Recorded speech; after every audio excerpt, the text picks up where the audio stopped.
Oke, baik. Assalamualaikum warahmatullahi wabarakatuh. Sebelumnya izin memperkenalkan diri, nama saya Yasin Fanhuri dari kelas SI 602. Di sini saya akan mempresentasikan hasil jawaban tugas UAS mata kuliah Metodologi Riset dan Penulisan Ilmiah Sistem Informasi.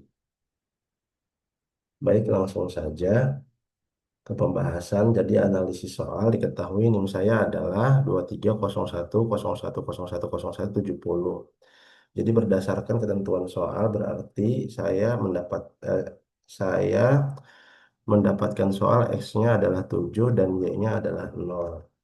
Di mana untuk 7 itu saya mendapatkan jurnal tipe G dan untuk kosongnya dan untuk Y-nya saya mendapatkan 0 yang mendapatkan pertanyaan yaitu buatlah ringkasan kritis dari jurnal yang Anda analisis. Apa ketentuan dan kelemahannya? Apakah jurnal tersebut layak dijadikan referensi untuk penelitian Anda sendiri dan mengapa? Oke, untuk jawaban soalnya link video presentasi karena saya masih belum mengunggah, jadi belum ada. Nanti setelah saya upload ke YouTube, saya akan tambahkan di bawah ini. Untuk yang kedua yaitu ringkasan kritis dari jurnal yang Anda analisis. Baik, langsung saja ke poin pertama yaitu klaim utama dan temuan penelitian.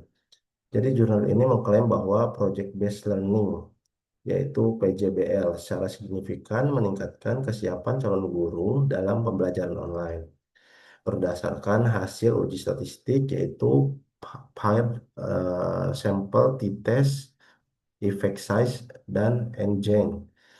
Namun, klaim ini perlu dikritisi secara mendalam, mengingat beberapa kelemahan metodologis dan kontekstual yang tidak diakomodasi dalam penelitian. Untuk poin kedua yaitu kelemahan metodologis.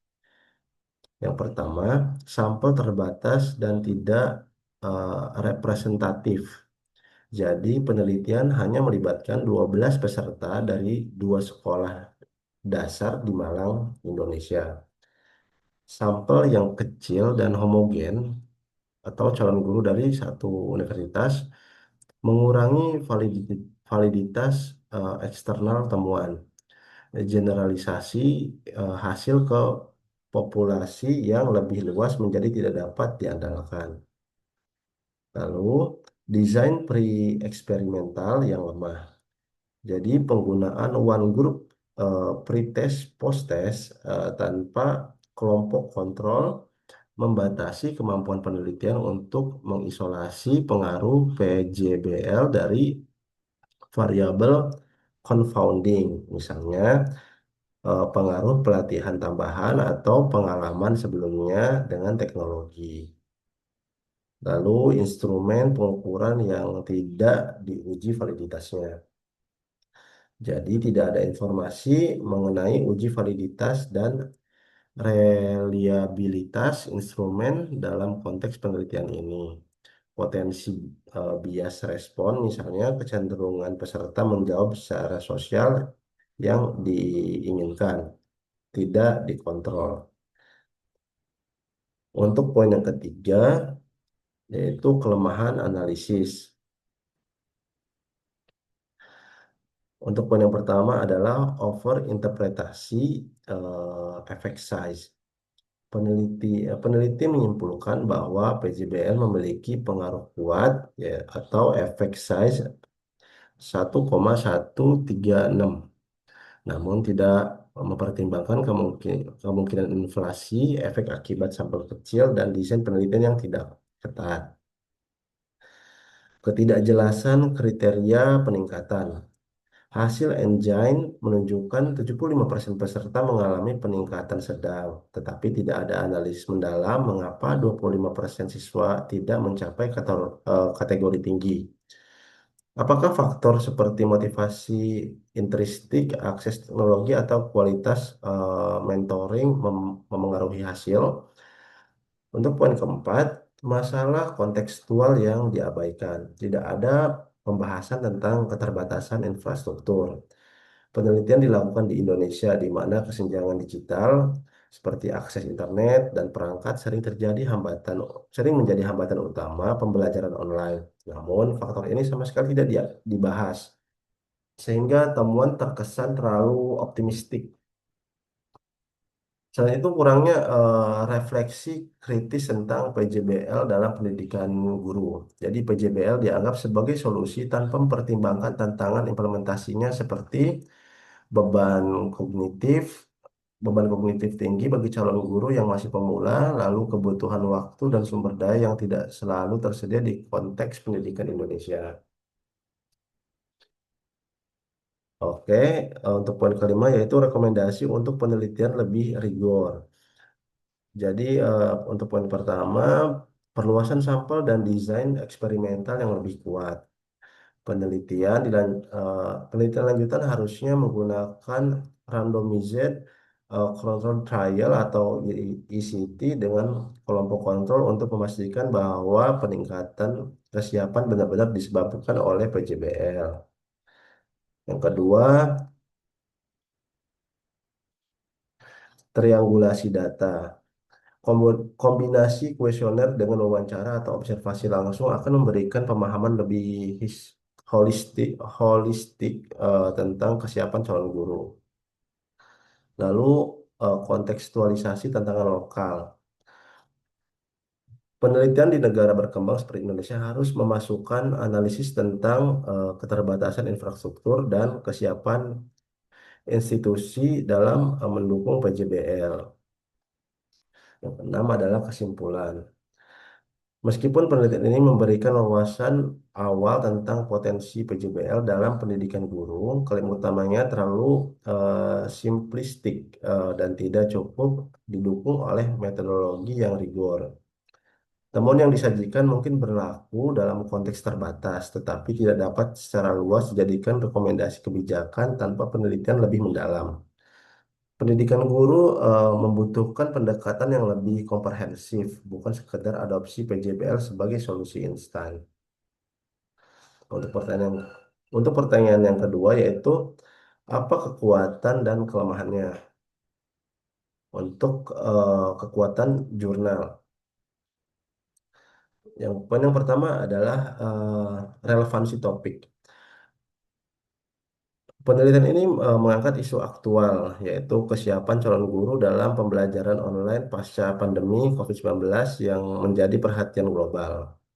Lalu, hasil penelitian dapat digunakan oleh lembaga pendidikan untuk merancang pelatihan guru berbasis Project-Based Learning atau PJBL.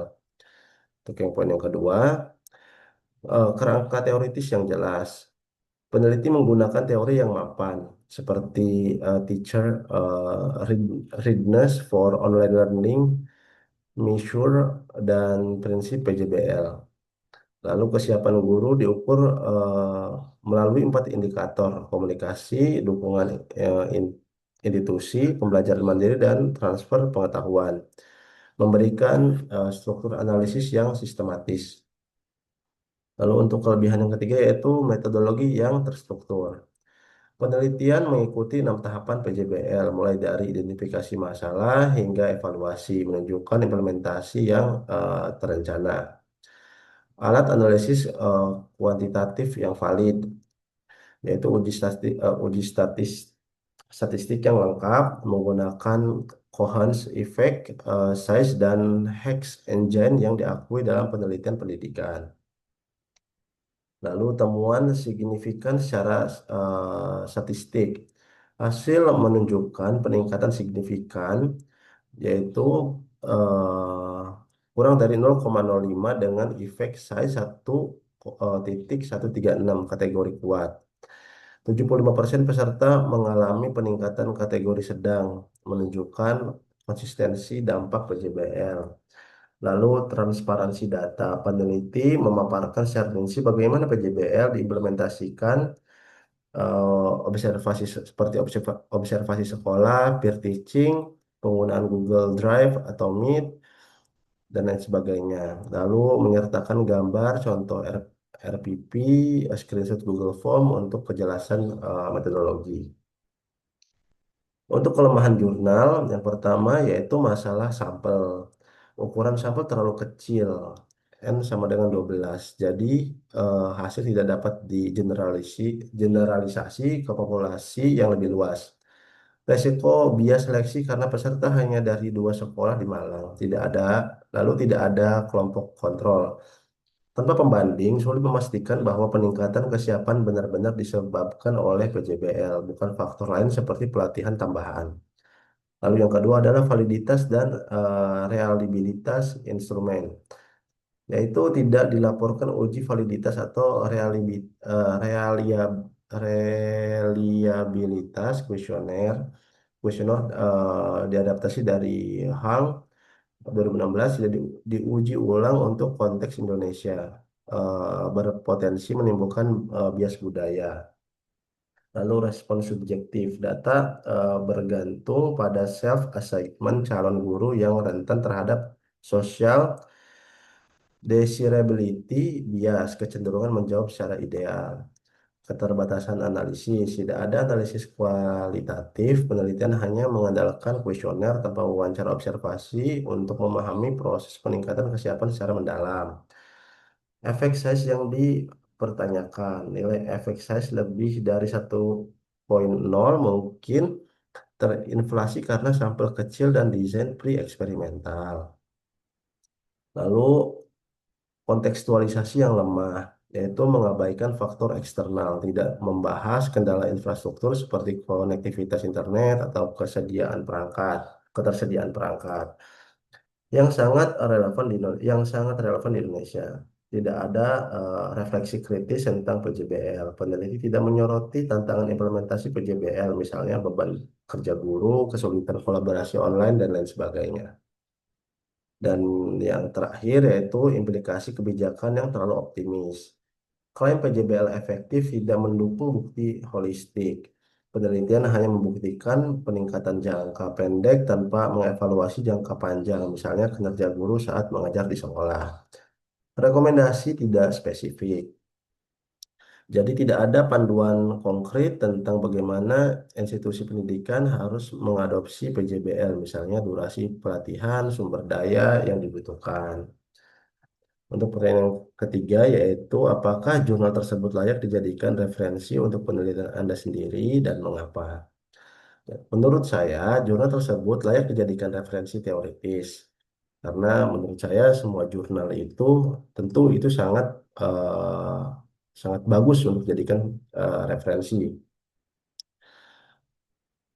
Khususnya untuk jurnal ini, yaitu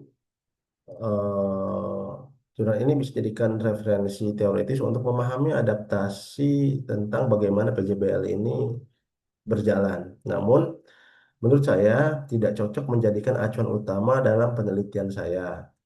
Alasannya karena meskipun studi ini memberikan insight berharga mengenai efektivitas Project Based Learning atau PJBL dalam meningkatkan kesiapan guru selama pembelajaran daring, konteks penelitian yang berfokus pada situasi darurat pandemi COVID-19 tidak lagi selaras dengan urgensi pendidikan saat ini, mengingat pembelajaran tatap muka telah kembali menjadi normal. Selain itu, temuan dalam jurnal ini juga kurang relevan untuk diaplikasikan dalam penelitian yang membahas strategi pembelajaran konvensional, khususnya di tingkat sekolah dasar. Jadi kalau saya sendiri berpendapat kalau jurnal ini cocok untuk dijadikan referensi, namun kurang cocok untuk dijadikan bahan penelitian saya. Seperti itu. Oke, mungkin itu saja yang bisa saya sampaikan. Kurang dan lebihnya mohon maaf. Eh, Wassalamualaikum warahmatullahi wabarakatuh.